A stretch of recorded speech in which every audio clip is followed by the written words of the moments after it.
అందరికీ నమస్కారం. నేను Swaroopa Potlapalli. Welcome to I dream. Formula E race కేసులో బీఆర్ఎస్ వర్కింగ్ ప్రెసిడెంట్ మాజీ మంత్రి కేటీఆర్ కు ఈడీ నోటీసులు ఇచ్చింది. జనవరి 7వ తేదీన విచారణకు హాజరు కావాలని ఆ నోటీసుల్లో పేర్కొంది. అయితే ఇవన్నీ చూస్తుంటే కేటీఆర్ చుట్టూ ఉచ్చు బిగుస్తున్నట్టుగా తెలుస్తోంది. అంటే ఆయన అరెస్ట్ తప్పదా అనే ప్రశ్నలు కూడా తలెత్తుతున్నాయి. ప్రస్తుతం నాతో పాటు పొలిటికల్ అనలిస్ట్ వి ప్రకాష్ గారు ఉన్నారు. ఆయనతో మాట్లాడదాం. సార్ నమస్తే. నమస్తే అమ్మ. కేటీఆర్ కి ఈడీ నోటీసులు ఇచ్చింది. అలాగే ఆయనతో పాటు సీనియర్ ఐఏఎస్ అధికారి అరవింద్ కుమార్ గారు, అలాగే హెచ్ఎండిఏ మాజీ చీఫ్ బేలన్ రెడ్డి గారికి కూడా ఈడీ నోటీసులు ఇచ్చింది సార్. వారిని కూడా జనవరి 2, 3 తేదీలో విచారణకు హాజరు కావాలని ఆదేశించింది. సరే, ఎలా ఉండబోతోంది ఒకవేళ ఈడీ విచారణకు కేటీఆర్ వెళ్తే పరిస్థితులేంటి? అంటే ఇది ప్యూర్లీ పొలిటికల్ అమ్మా. కేటీఆర్ గారిని హరాజ్ చేయడానికి, తర్వాత టిఆర్ఎస్ కు ఒక బ్యాడ్ నేమ్ తీసుకురావడానికి కేసీఆర్ ఫ్యామిలీకి కానీ బీఆర్ఎస్ పార్టీకి కానీ ఇది ఉద్దేశపూర్వకంగా బీజేపీ కేంద్ర ప్రభుత్వం చేస్తున్న కుట్ర ఇది. ఇందులో ఎటువంటి ఈడీ జోక్యం అవసరం లేదు. ఎందుకంటే అవినీతి జరిగినట్టుగా ఎక్కడ కూడా ఏ రకమైన ప్రైమా ఫేసి ఎవిడెన్స్ లేదు.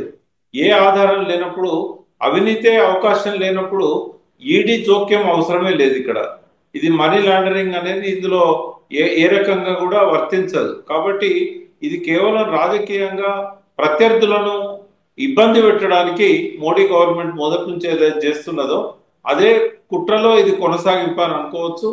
సో ఈ లిక్కర్ స్కామ్ లో కూడా కవిత గారిని అరెస్ట్ చేసినప్పుడు ఏ రకమైన ఎవిడెన్సెస్ వాళ్ళు ప్రవేశపెట్టలేకపోయారు.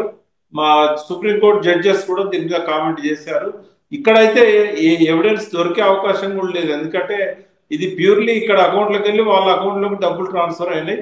ఏదైనా పేపర్ వర్క్ లో కొంచెం అశ్రద్ధ జరిగి ఉండొచ్చు, లేదా ప్రాసెసింగ్ లో ఏమన్నా పొరపాట్లు ఉండొచ్చు, ల్యాప్సెస్ ఉండొచ్చు.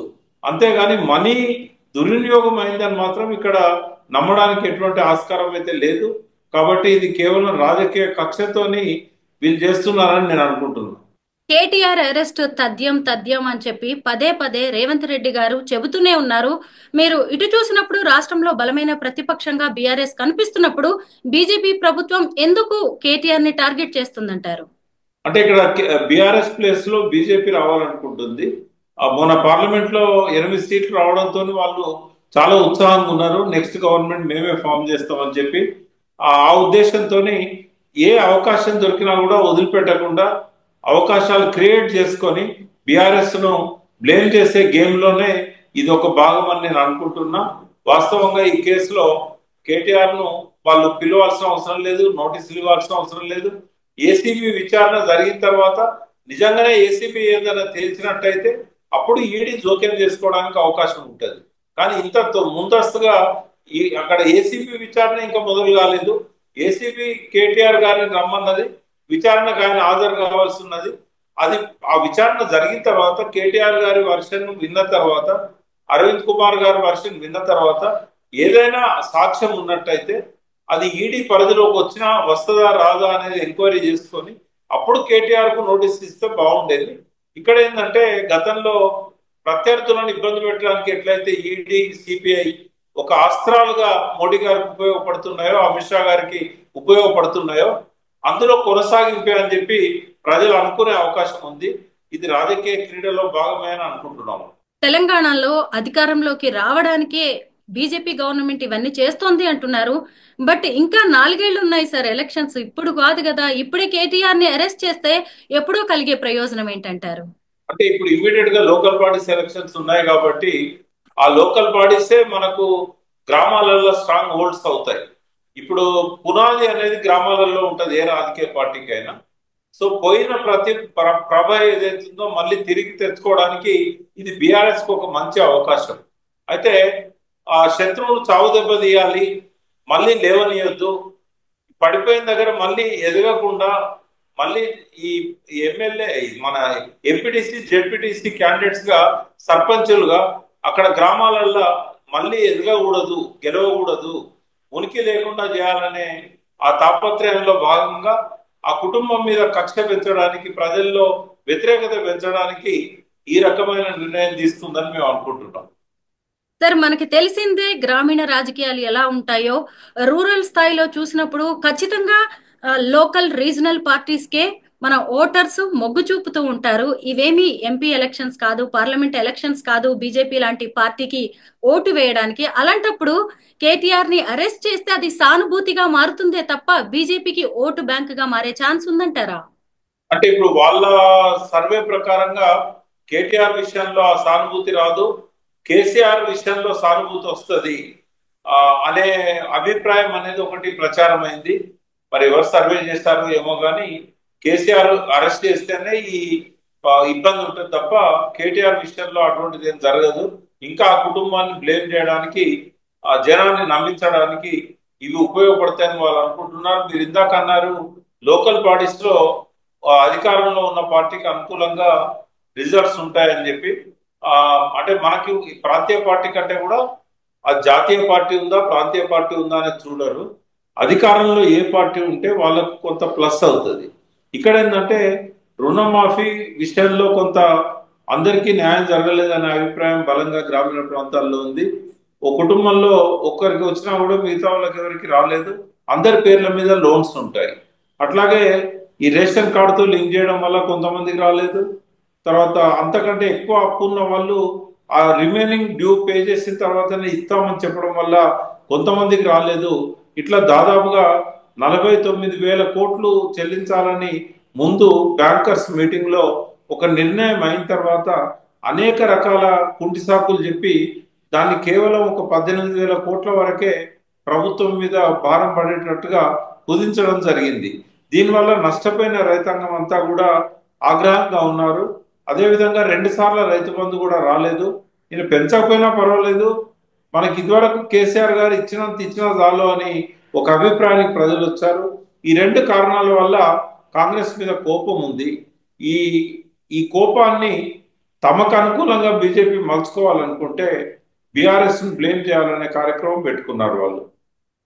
సార్ ఓ పొలిటికల్ అనలిస్ట్ గా మీకు, ఓ జర్నలిస్ట్ గా నాకు తెలిసిందే లోకల్ బాడీస్ లో ఖచ్చితంగా ఈసారి ఉండబోయేది కూడా బీఆర్ఎస్ అండ్ కాంగ్రెస్ మధ్య గట్టి పోటీ ఉంటుంది. అలాగే మీరు ఇప్పుడు అన్నారు అధికారంలో ఉన్న వాళ్ళకే ఖచ్చితంగా ప్లస్ అవుతుంది అని. కాంగ్రెస్ మీద కొంత రైతు వర్గాల్లో, గ్రామీణ వర్గాల్లో వ్యతిరేకత ఉండొచ్చు. బట్ ఇప్పుడే కాబట్టి ఏడాదే అయింది, ఇంకా 4 ఏళ్లు ఉంది, అవకాశం ఇచ్చారు వాళ్ళు.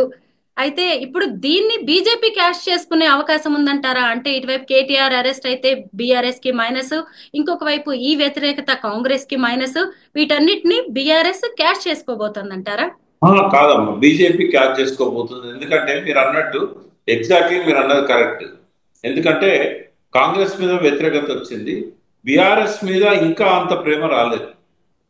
ఏదైతే ఈ 1 year లో కాంగ్రెస్ మీద వ్యతిరేకత వచ్చిందో ప్రపోర్షనేట్ గా కేసీఆర్ మీద కానీ ఆ కుటుంబం మీద కానీ వాళ్ళు చేసిన ఆనాటి పాలసీస్ మీద కానీ ఆ వ్యతిరేకత ఏదైతే వచ్చి ఎలక్షన్లలో బీఆర్ఎస్ ను గ్రామీణ ప్రాంతాల్లో చాలా వరకు తుడిచిపెట్టారో అక్కడ మళ్ళీ తిరిగి బీఆర్ఎస్ లేచే అవకాశం ఎప్పుడు వస్తుంది అంటే బీజేపీ అక్కడ నాన్ ఎగ్జిస్టెంట్ గా ఉన్నప్పుడు వస్తుంది. అయితే ఇది ఈ పార్టీయా లేకపోతే ఆ పార్టీ అనేది వస్తుంది. కానీ ఇక్కడ ఏంటంటే బీజేపీ గత 4-5 నెలల్లో గ్రామీణ ప్రాంతాల్లో కూడా బాగా విస్తరిస్తూ ఉంది. ఆర్ఎస్ఎస్ సంబంధించిన అన్ని వింగ్స్ కూడా చాలా యాక్టివ్ గా పనిచేస్తూ ఉన్నాయి. వాళ్ళు స్పెషల్ ఫోకస్ పెట్టారు తెలంగాణ మీద. కాబట్టి గ్రామీణ ప్రాంతాలలో పట్టు సంపాదించాలంటే ఇటువంటి అవకాశాలను వాళ్ళు వదులుకోరు. ఎందుకంటే కాంగ్రెస్ మీద వచ్చిన వ్యతిరేకతను బీఆర్ఎస్ కి అనుకూలంగా మార్చకుండా మధ్యలో నుంచి వాళ్ళు డైవర్ట్ చేసుకోవాలని చెప్పి ప్లాన్ చేస్తున్నారు. దానిలో భాగమే ఈ కేటీఆర్ ను ఇరికించడం. అవసరమైతే ఆ టైం కల్లా ఆయన అరెస్ట్ చేసినట్టయితే ఆయన గ్రామీణ ప్రాంతాల్లో క్యాంపెయిన్కి వెళ్ళాడు, తిరగడు. ఎందుకంటే ఫిబ్రవరి 2వ వారం 3వ వారం నుంచి బీఆర్ఎస్ బలోపేతం కావడానికి అన్ని రకాల ఆలోచనలు చేస్తున్నది. అక్కడ ఒక బహిరంగ సభ కూడా నిర్వహించాలి ఉత్తర తెలంగాణలో. తద్వారా కేసీఆర్ గారు మళ్ళీ యాక్టివ్ గా రాజకీయ క్షేత్రంలో ఉండాలని చెప్పి వాళ్ళు భావిస్తున్నట్టుగా కొన్ని వార్తలు మీడియాలో వచ్చాయి. ఒకవేళ అట్లాంటిది జరగబోతే కనుక బీజేపీకి అది తప్పకుండా సెట్ బ్యాక్ అవుతుంది, బీఆర్ఎస్ కి అనుకూలంగా తయారవుతుంది వాతావరణం. దీన్ని ఆపడానికి కేటీఆర్ ను విచారణ పేరుతో పిలవడం కానీ, రేపు అరెస్ట్ చేసి జైల్లో పెట్టడం కానీ, ఏసీబీ కేసులో బెయిల్ తీసుకోవడం కష్టం కాదు, కానీ ఈడీ కేసులో బెయిల్ తీసుకోవడం చాలా కష్టం అవుతుంది. మనం చూస్తాం, ఏ ప్రైమ్ ఆఫీస్ లేకుండా, ఏ ఆధారాలు లేకుండా కవిత గారిని 4 నెలలు జైల్లో పెట్టారు. అదే జరిగితే కనుక మంచి సమయాన్ని కేటీఆర్ ఉపయోగించుకోలేని పరిస్థితి వస్తుంది. ఆయన జైల్లో ఉన్నట్టయితే పార్టీకి ఏం సింపతి వచ్చినా రాకున్నా ఈ లోకల్ బాడీ సెలక్షన్స్ లో మాత్రం వాళ్ళు పనిచేయకుండా అవుతుంది, అంటే కేటీఆర్ పనిచేయకుండా అవుతుంది.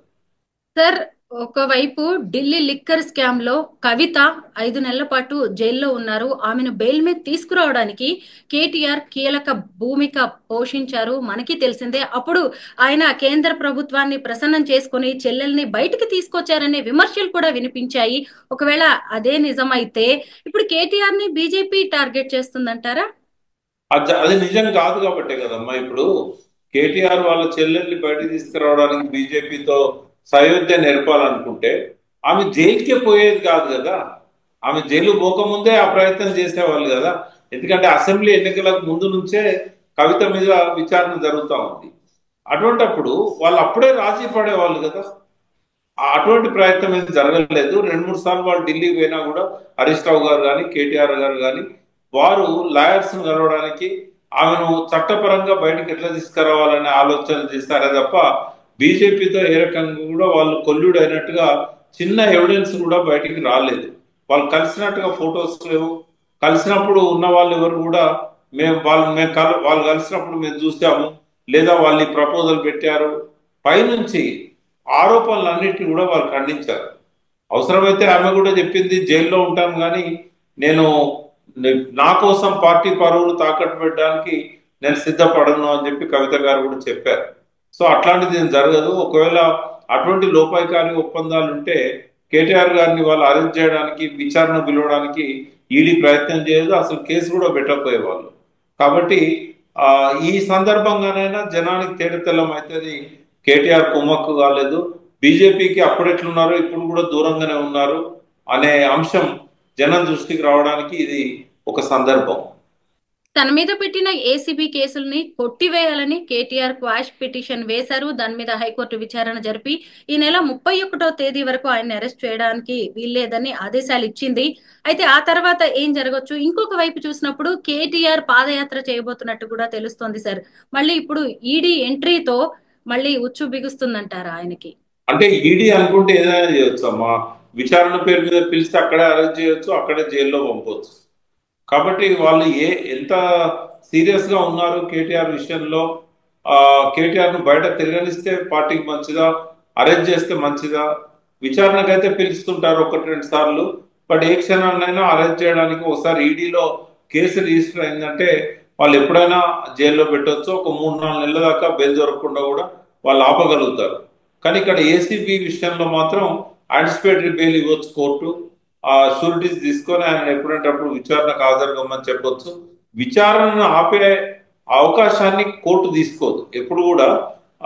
ఏ విషయంలోనైనా క్వాష్ పిటిషన్ అనేది ఎంటర్టైన్ చేయకపోవచ్చు. ఎందుకంటే ఛార్జ్షీట్ పెట్టినప్పుడు అవన్నీ కూడా కూలంకుషంగా చర్చిస్తారు.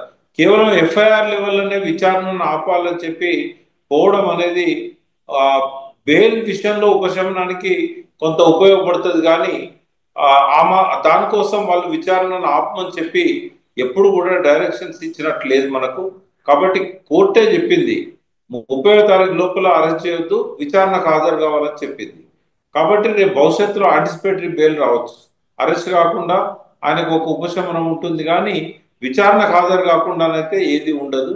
ఈడీ విషయంలో మాత్రం 50-50 ఛాన్సెస్ ఉన్నాయి. అరెస్ట్ చేసి జైలు పంపొచ్చు, లేదా విచారణ పేరుతోని ఒక 4-5 సార్లు తిప్పుకోవచ్చు. సార్, రాష్ట్రంలో అధికార మార్పిడి జరిగిన నాటి నుంచి కూడా ఫోన్ ట్యాపింగ్, కాళేశ్వరం అవినీతి, ఇప్పుడు formula E race case, drugs case, ఇలా పలు కేసుల్లో కేటీఆర్ పేరు పదే పదే వినిపిస్తోంది.